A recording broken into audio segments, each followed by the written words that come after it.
नमस्कार, फटाफट बुलेटिन में आप सभी का स्वागत है और नजर डालते हैं आज की खास खबरों पर। कर्नाटक में शिक्षण संस्थाओं में हिजाब के बैन पर सुप्रीम कोर्ट की अब बड़ी बेंच करेगी सुनवाई। सुप्रीम कोर्ट की डबल बेंच का आया बटा हुआ फैसला। कर्नाटक के प्राथमिक और माध्यमिक शिक्षा मंत्री बीसी नागेश ने कहा कि कर्नाटक हाई कोर्ट का स्कूलों और कॉलेज परिसरों में हिजाब पर राज्य सरकार के प्रतिबंध को बरकरार रखने का आदेश सुप्रीम कोर्ट के विभाजित फैसले के बाद भी वैध बना रहेगा। हिजाब विवाद पर शुरू हुई सियासत, बोले ओवैसी, भाजपा ने हिजाब को गैर जरूरी मुद्दा बनाया। सपा सांसद शफीकुर रहमान बर्क का विवादित बयान, कहा बेपर्दा होने से बढ़ती है आवारगी। गुजरात आप अध्यक्ष गोपाल इटालिया को महिला आयोग के दफ्तर से दिल्ली पुलिस ने हिरासत किया। प्रधानमंत्री नरेंद्र मोदी के खिलाफ आपत्तिजनक टिप्पणी करने का आरोप। हिमाचल में विधानसभा चुनाव की तारीखों के ऐलान से पहले पीएम मोदी की बड़ी सौगात, वंदे भारत एक्सप्रेस को दिखाई हरी झंडी। ऊना और चंबा में की रैलियां, कई परियोजनाओं को दी सौगात। डबल इंजन सरकार की गिनाई उपलब्ध। जेपी नड्डा के बाद मिशन गुजरात पर पहुंचे अमित शाह गौरव यात्रा में हुए शामिल। आदिवासी समुदाय को टारगेट करने की कवायद। 1 साल की रिहाइश वालों का वोटर बनना रुका। जम्मू प्रशासन ने वापस लिया आदेश। कहा जा रहा है कि चुनाव आयोग ने आदेश जारी करने पर जम्मू की उपायुक्त को फटकार लगाई। इस प्रकार से वोटर बनाने का कोई नियम या कानून ही अस्तित्व में नहीं।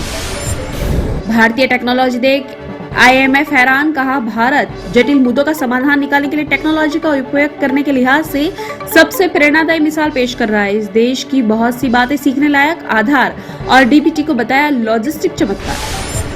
सेना के डॉग जूम के उपचार के दौरान मौत। अनंतनाग एनकाउंटर में आतंकवादियों की गोलियों से हुआ था। प्रवर्तन निदेशालय ने पत्रकार राणा आयूब के खिलाफ धन शोधन रोधी कानून के तहत दाखिल किया आरोप पत्र। सार्वजनिक रूप से जुटाए गए 2,69,00,000 रुपए का इस्तेमाल अपने लिए करने का आरोप। विदेशी अंशदान कानून का भी उल्लंघन। वेब दुनिया की सभी से अपील है कि भीड़ भाड़ से बचे, मास्क पहने व सैनिटाइजर का इस्तेमाल करें, साथ ही सोशल डिस्टेंसिंग का पूरा पालन करें।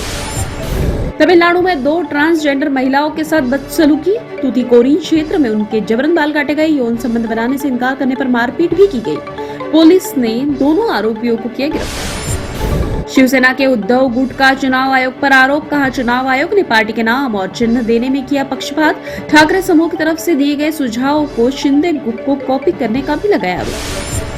गुरुग्राम में भीड़ का मस्जिद पर हमला। पुलिस ने कम से कम 1 दर्जन लोगों पर दर्ज किया केस। आरोपियों पर मस्जिद को नुकसान पहुंचाने और नमाजियों को पीटने का आरोप।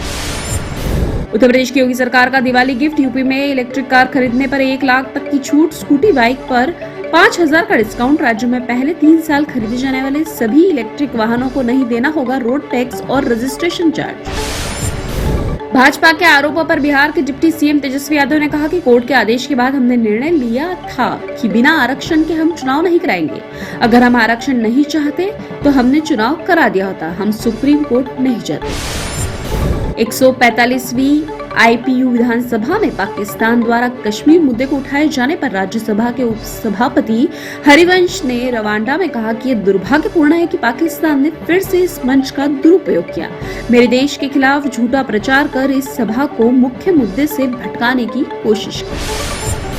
टीम इंडिया के पूर्व कप्तान और BCCI अध्यक्ष सौरव गांगुली ने कहा कि अब मैं कुछ और करने जा रहा हूं। मेरे क्रिकेट करियर के 15 साल काफी बेहतरीन रहे। रॉजर बिन्नी बन सकते हैं BCCI के अगले अध्यक्ष। एक दिन की तेजी के बाद शेयर बाजार में फिर गिरावट। सेंसेक्स 351 अंक टूट कर 57,235 अंक पर बंद हुआ। NSE निफ्टी 109 अंक की गिरावट के साथ 17,014 अंक पर हुआ।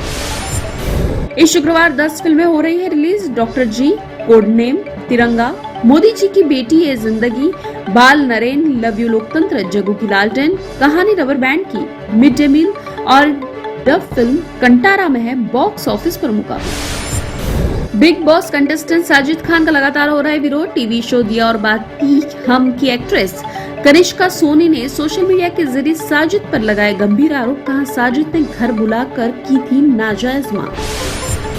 ये थे फटाफट बुलेटिन और ताजा अपडेट के लिए जुड़े रहिए हमारे साथ, यानी कि विजिट कीजिए webdunia.com पर। वेब दुनिया की सभी से अपील है कि भीड़ भाड़ से बचे, मास्क पहने व सैनिटाइजर का इस्तेमाल करें, साथ ही सोशल डिस्टेंसिंग का पूरा पालन करें।